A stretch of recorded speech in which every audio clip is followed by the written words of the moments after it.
Musically, to vamp is to repeat or the repeat of a simple chord progression. And so we did a couple of songs this morning where there was vamps in the song, in the intro or whatever, but it's a chord progression that you'll play, and it's very simple. Sometimes in jazz you'll hear the rhythm instruments like the bass and maybe the rhythm guitar or whatever will play a simple set of chords, and then you'll have a lead instrument that'll go off and play all kinds of crazy stuff, right? And so, like, sometimes when Pastor Steve will really just take off on the piano at the bass, I'm just playing the same basic chord progression over and over, so that's like the foundation that he can work off of. So vamping is exactly what I said. It's the repeat of a simple chord progression. One of those songs that we do that some of you may think of right off the top starts off with a vamp, and that's I Walk by Faith. We haven't done it real recently, but when we do that one, the intro to that is just a simple vamp on the same set of chords, okay? So that's what vamping means. Spiritually, we can learn to vamp in God, okay? Particularly in prayer. So what would that mean? Well, we can take some simple things and repeat those, and it creates a stable and comfortable situation. Does that make sense? You can vamp in God. You can vamp on God. You can vamp in prayer. And we'll talk about that a little bit more as we go through this. But I just want you to get the idea that vamping in God can bring us to a place of, I want to say rest, but it's really not. It's peace, a place of peace. And within that place of peace, it's also a place of familiarity. Does that make sense? Okay. So, let's take a few minutes today to understand better how we can vamp in God. Let's turn to Psalm 4. And Psalm 4, I'm going to go ahead and read the entire psalm, all 8 verses, and we'll go from there. This is in the King James. Hear me when I call, O God, of my righteousness. Thou hast enlarged me when I was in distress. Have mercy upon me and hear my prayer. O ye sons of men, how long will you turn my glory into shame? How long will you love vanity and seek after leasing? Selah.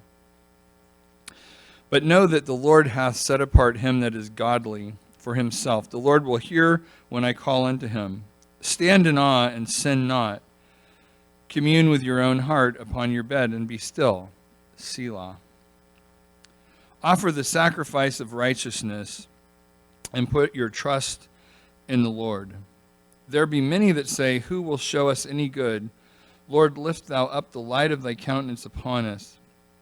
Thou hast put gladness in my heart more than in the time that their corn and their wine increased. I will both lay me down in peace and sleep, for thou, Lord, only makest me dwell in safety. Okay, that's Psalm 4. Now,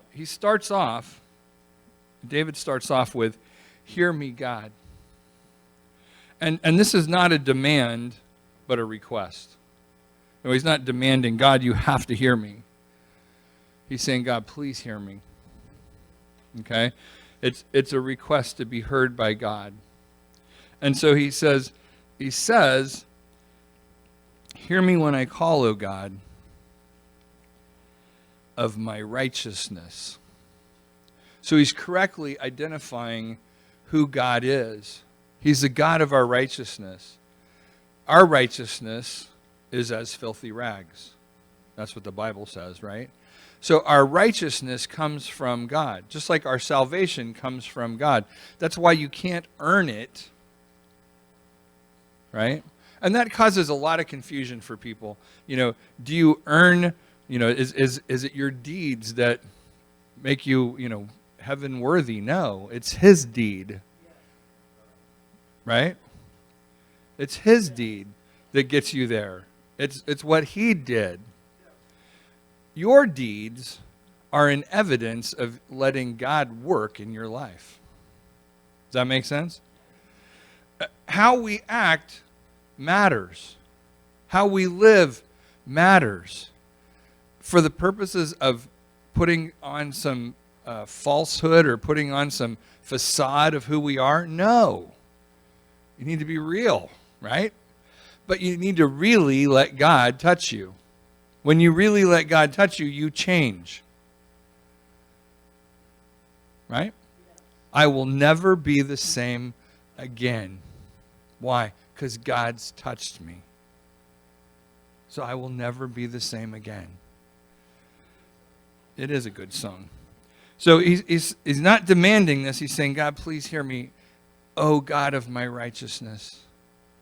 The one who's only makes me worthy to even be heard. And the pause was on purpose. Okay? Because he's our God of our existence, isn't he? He is existence. Hear me, God of my righteousness. And he says in this, thou hast enlarged me when I was in distress. And I want to explain this to you because have you ever been in a situation where you just felt like you were being squeezed? I know Pastor Chris talked a little bit about that with David last week, and I appreciate his filling in last week. And he did a good job. You feel pressed and squished, right? Well, when it says, thou hast enlarged me when I was in distress, distress is the word at its root means narrowing. Doesn't that describe distress for you? You just get narrowed a bit, kind of squished in, and you feel cramped on all sides, right? That's the idea of distress. It's narrowing. It's the pressure that pushes in on you, and you're narrowed. So, hear what he says. He says, thou hast enlarged me when I was being narrowed. And the word enlarged, translated here from the original, means widened. You have widened me when I was being narrowed. Think about that for a minute. You have widened me when I was being narrowed. When I was under pressure and feeling squished in on all sides, you've pushed back and taken that pressure off of me. That's powerful for the world that we live in today. When you feel pressed and squished and like everything's just closing in around you, remember who widens for you. Who is it that widens things? God, I need to get out of this jam I'm in. And he says, oh, look, I'll just open up the Red Sea for you. He widens you. So, am I going to be narrowed or am I going to be widened?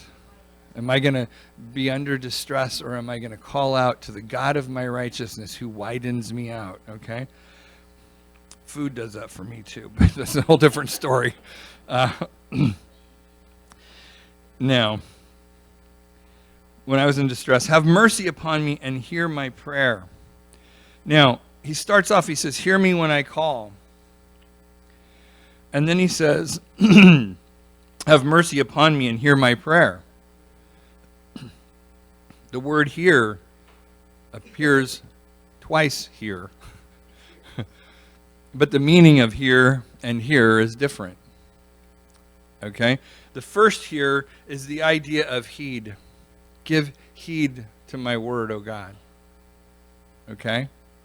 Give heed to my... So it's like, listen to what I'm saying, please.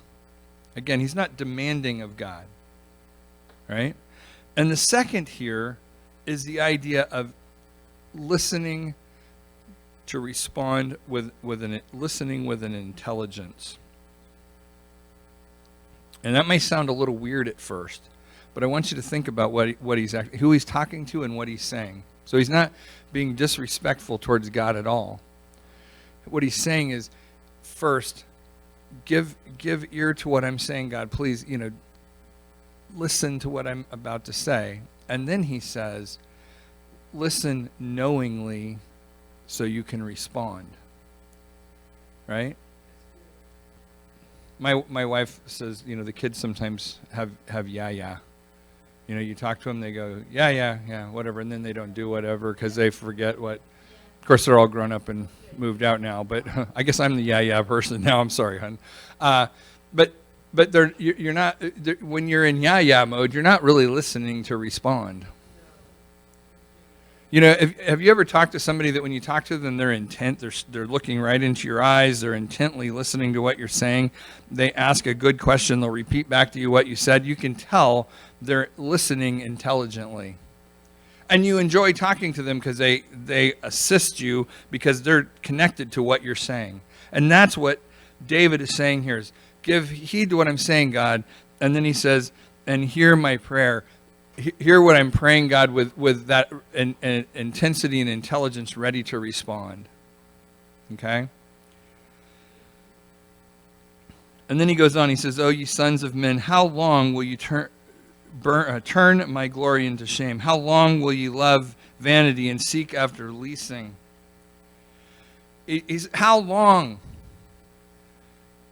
And the concept that I want you to understand here is he's basically saying, you need to think about this. How long are you going to be like that? You ever had things in your life where, you know, at some point, someone or God kind of puts it to you that way? Like, how long are you going to continue like this? How much longer are you going to suffer this? How much longer are you going to be stupid? Right? I've told the story before, but I was cutting some wood with my family at a friend's place, and we were falling trees and doing all these things on this steep side hill. And we dropped this big tree, and it was going uphill. Okay, so it wasn't across the hill; it was laying on the hill this way. And I went to cut it in half because I was pulling him up the hill with my truck, and so I was pulling them in about 30-foot poles. And this one was like at least twice that long. So we went to cut it in half. And because of the weight, you know, the saw pinched. And we could talk about all the things you do so that doesn't happen, but we didn't do it, so the saw pinched, okay? So my dad got a crowbar, and he stuck it into the cut, and he pulled on it to try and pry it up enough to get the saw out.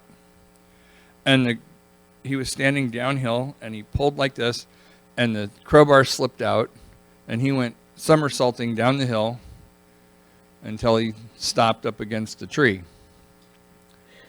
And I'm freaking out. Oh, Dad, are you okay? Oh, don't, let me do this. And I grabbed the crowbar, and he's like, no. And I said, nope. I'm going to do this. I'm not going to let you hurt yourself.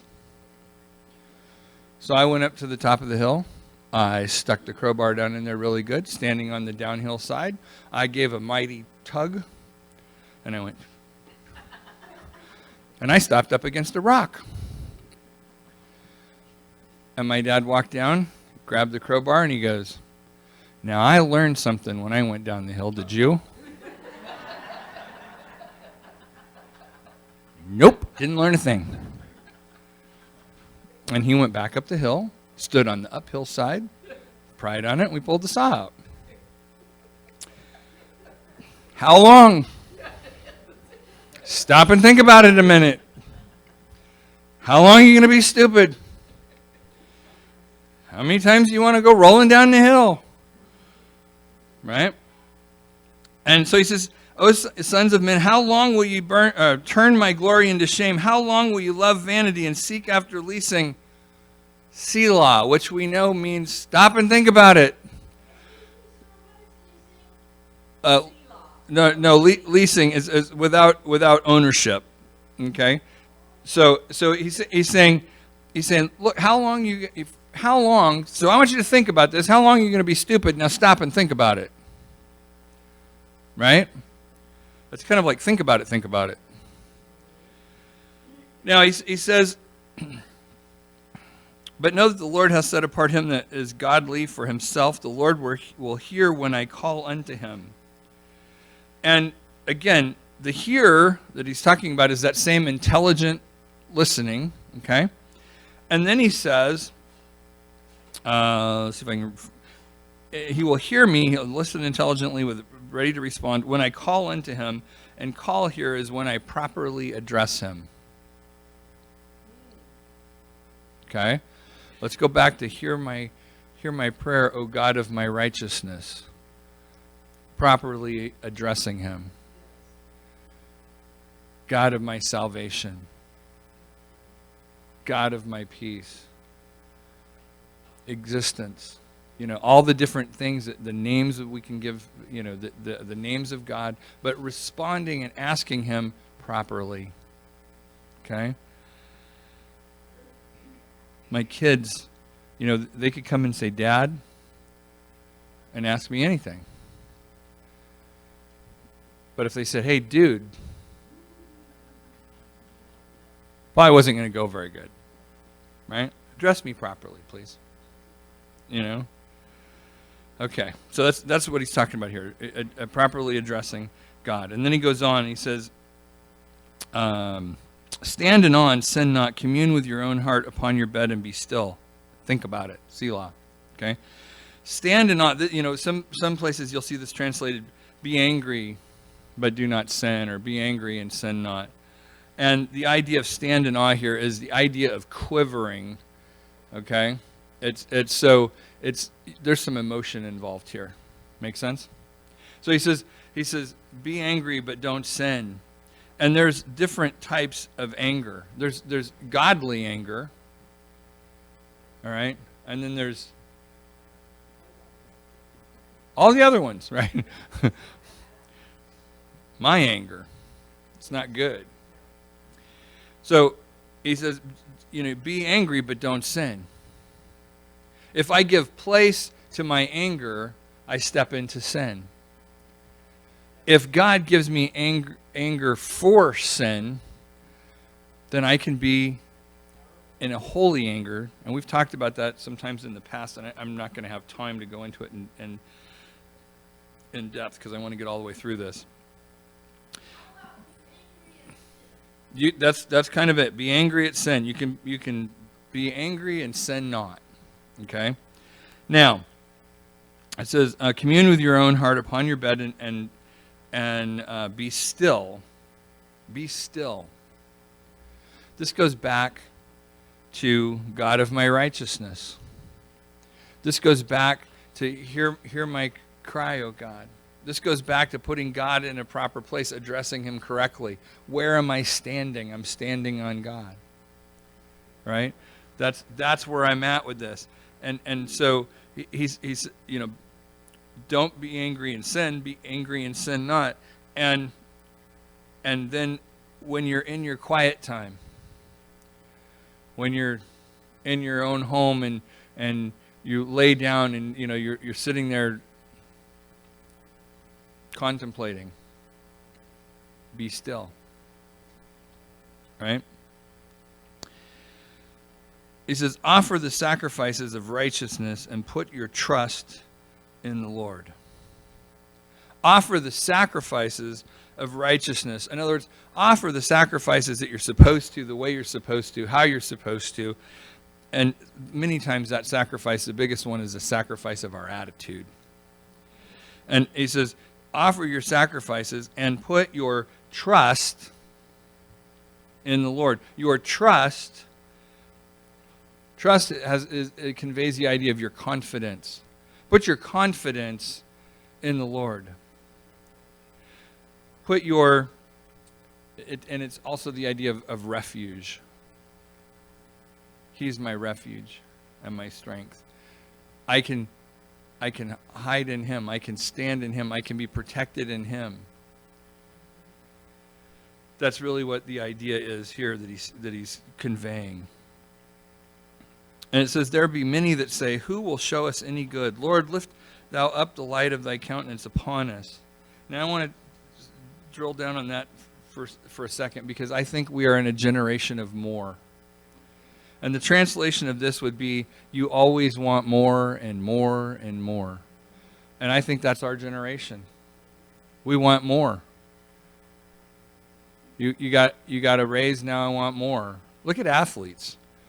You sign this multi-million-dollar contract, you're the highest paid whatever, and then the next season your contract's only 1 year into a multi-year deal, and you want more. Why? Because somebody else got more. I want more. Give me more, and more. Right? It's that idea. You're never satisfied. You got to have more and more and more. And so he's scolding them.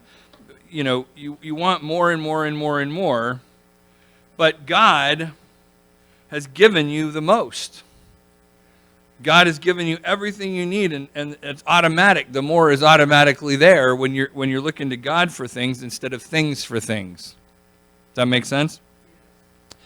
And he says, Lord, lift thou up the light of thy countenance upon us. The priest used to say, may his light shine upon you. Blessings as his light shines upon you. It's that idea of his light shining upon you, his blessing shining upon you. Then he goes on and says, thou hast put gladness in my heart more than in the time that their corn and their wine increased. So he's like, more than the more that they're looking for, you've given me joy and gladness. You've given me joy and gladness, that spinning around happy, kind of joy and gladness that is there. And may his light shine upon you, and brings along the idea of gladness. So he's saying, from God I get all the gladness that I need when I have dressed him properly, and I've called upon him, and I've trusted in him. I get what I need more than you just sitting around asking for more and more and more. I'm happier than you are. Right? And then it says, I will both lay me down in peace and sleep, for thou, Lord, only makest me dwell in safety. He says, I will lay me down in trust. How many of you get in your bed to go to sleep, and all of a sudden your brain kicks on, and you're worrying about stuff? You're solving problems. Well, guess what? David's saying, trust in God instead of laying there trying to figure it out. He's your refuge. Put it in God's hands and really put it there. Don't say, well, I'm going to give it to God and then lay there all night thinking about it. It's also the idea of keeping your account short. If you've got things that you've done that you're not happy about, or you've sinned in some way, give it to God and then trust. Lay down and sleep in peace because you trust in God. So walking it out. Number one, give it, whatever it is, to God. Now, you say, I've heard that in church a million times, but I don't know how to do it. Let me help you out. You say, God, here it is. I give you this situation, whatever it is.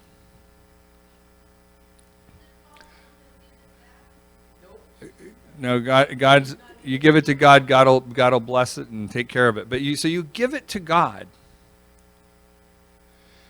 and then here's a quick check to find out if you did. Are you still thinking about it? Are you still stressing about it? Are you still worrying about it? Are you still uneasy? Yeah. If you are, you haven't given it to God. You've given God the idea of giving it to God, right? God, this is going to be really good when I give it to you. I mean, it'll really help me a lot when I give this to you. It'll be great, but you can't have it yet. I'm not done worrying. I'm not done stressing. I'm not done being sleepless. Right? No. God, I give you this. And then in your mind, you have to flip the page and go to the next thing. I gave it to God. I'm not picking it back up. I'm not thinking about it anymore. If you start to, you say, nope. I gave that to God. If it keeps coming back up, keep giving it away, but don't dwell on it. As soon as I start dwelling on it, which I would define as thinking about it for more than a second, then I haven't given it to God at all. Right? I'm not really trusting God. I'm just pretending. Does that make sense? This will lead you to peace, by the way. And it'll lead you to sleeping instead of stressing. See, it's this. I will trust. Pastor Steve has a song he wrote, I will trust in the name of the Lord. And when you see the word will in the Bible, it means by an act of my will. It's a choice that I will make. It's a choice that I make with my will. Okay? So you say, I will trust in God. I will trust. So my will, my being, I choose to trust God. That's why you can give it to God, and why what I just said about how you can tell if you gave it to God works. Because if you will to give it to God, and then you find yourself wanting to pick it back up, you can will to give it to God again, and again and again and again, until you actually give it to Him, and it doesn't have that power over you where you're doubting and fearing and stressing, but instead you're trusting and have peace in God because you gave it to God. Now in the Bible, the other word that we see is shall. Yes, ma'am. It is submitting. Yes, trusting and giving is submitting. It's submitting my will to God. I heard that earlier. So shall, when you see the word shall is not an act of will. Shall means it's going to happen. Okay? My God shall supply all my needs. That's not a choice.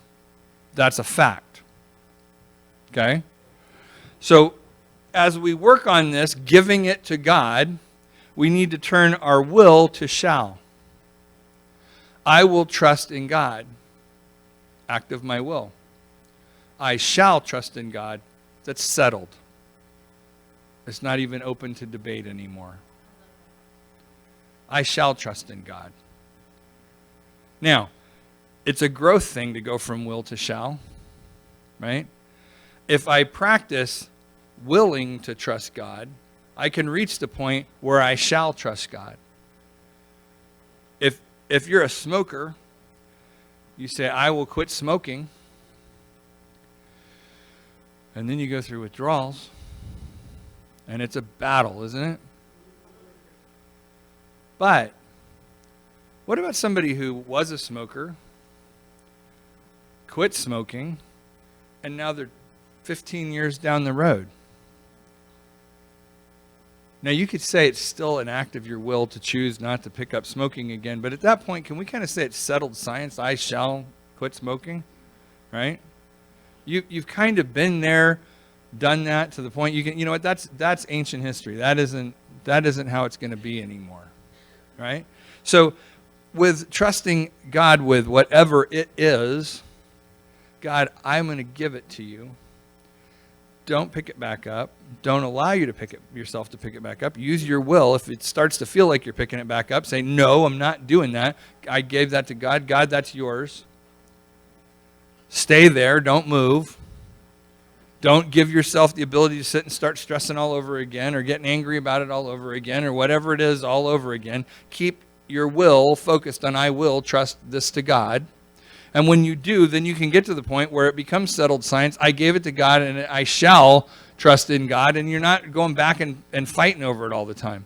Will it happen in 5 minutes? No.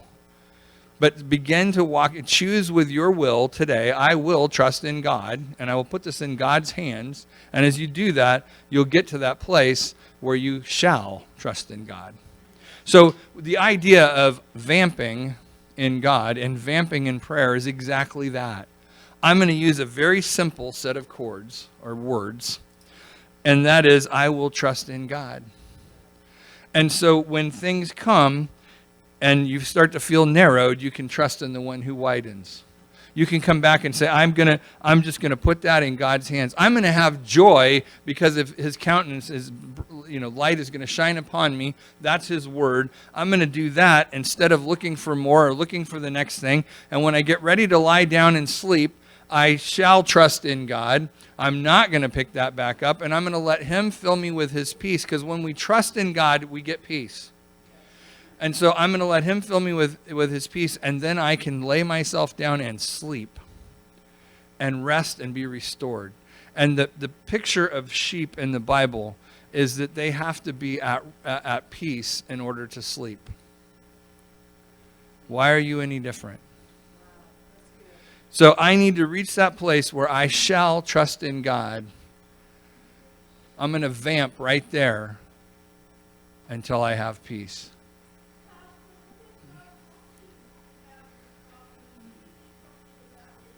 Well, God can use problems to try us, but at the end of the day, where we're supposed to be with God is that we're trusting in Him. And when we do, His countenance will shine upon us. And that's it for this week.